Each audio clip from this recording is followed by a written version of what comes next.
kui Kadri ema on oma Kadri pere ilusasti riidesse pannud, siis tervituseks vihub ta neid kõiki oma tervistava vitsaga.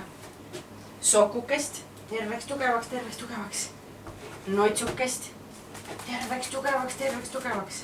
Kadri noorikut terveks tugevaks. Ja Hane terveks tugevaks. Ja Kadri titte ka terveks tugevaks. Meil on 2 titte täna. Terveks tugevaks. Nii on terve seltskond hea õnnega üle käidud ja nüüd me saame seda head õnne teistesse peredesse viima minna. Nagu te näete, siis Kadri seltskond võib olla väga kirju, sa võid ükskõik kelleks riietuda. Tähtis on, et sa kannad heledaid riideid ja oled hästi rollis sees ja ise tead, kes sa oled ja kannad seda rolli lõpuni. Ja muidugi, me ju teame, et kadrisandid saavad headest peredest ikka ande ka, nii et ei tasu kotti maha unustada. Alati peab üks olema kotipoiss, kellel on kott näpu otsas.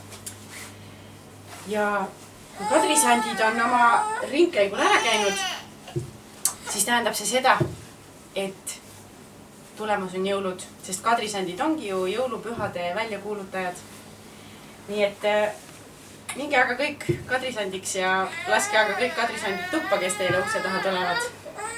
Ja nüüd hüppake lapsed, karake lapsed!